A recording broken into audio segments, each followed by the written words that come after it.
YouTube? I am back and I'm here to talk about five of my favorite hood movies.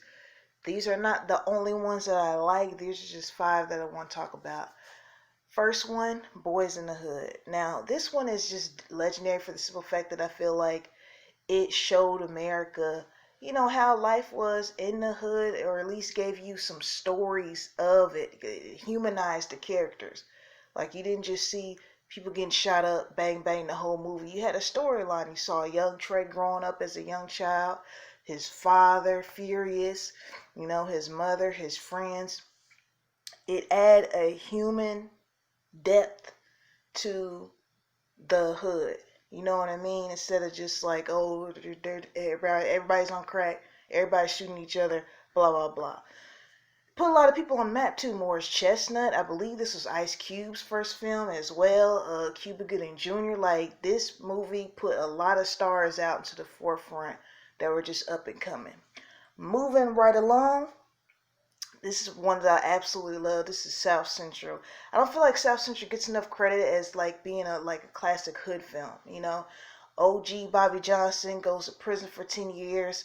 He comes out a changed man. The same gang that he joined, his son is now in. He goes and gets his son from the same man he used to run with. And the part that touched me, spoiler alert if you haven't seen it, keep fast forward. But when he got his son and he held him and he took that rag off and threw it on the floor, just held his son. Like, we gotta talk about South Central more. That's definitely one that it just touches me every time I see it. You know what I mean?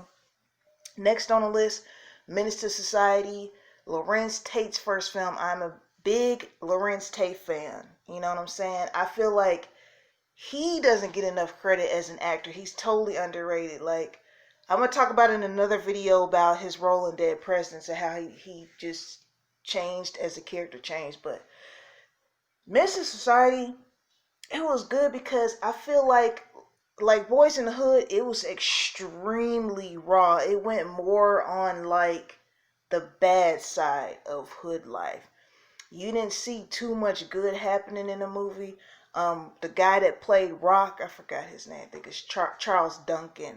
No, that's not him. Anyway, the dude that played on the show Rock, if some of y'all old enough to remember Rock, he played the father of the one of the guys who was a Muslim. He used to be a gangbanger but turned Muslim. But I remember I watched that movie a lot as a kid. It's not for kids, but I watched it. Like I said, it just showed, where I feel like Boys in the Hood had a balance. It went straight left, like, yo, this bad shit happening, but you got lessons in it too. It's not just endless shooting, endless killing, endless fighting. You throw the thing in there. And that film was directed by the two brothers that directed Dead Presidents. I gotta look them up.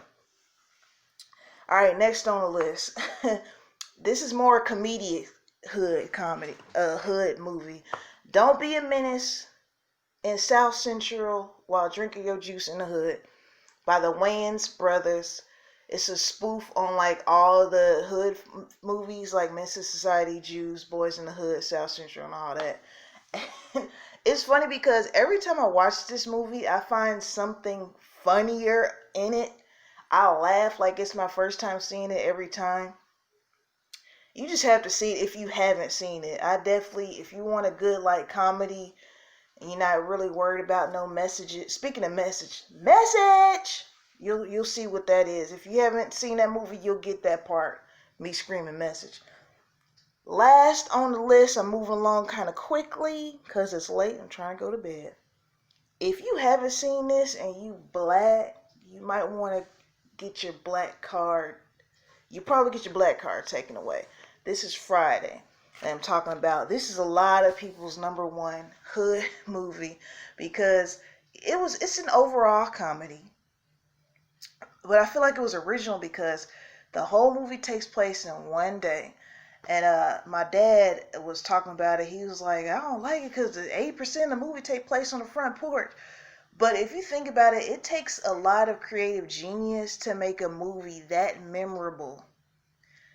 And it only takes place in one day and on the porch, but in that span of 24 hours, you meet so many people, from Craig and Smokey, Crackhead Ezell, Bernie Mac the Preacher Dude, Miss Parker, Craig's dad, played by John Witherspoon, rest his soul.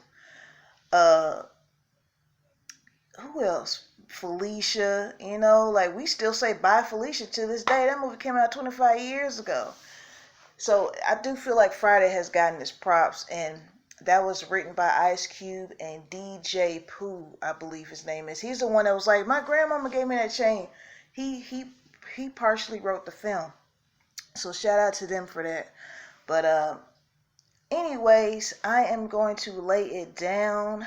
I'm going to be making some more videos soon, trying to get some better equipment so I don't look like I'm just in the basement somewhere in the dark.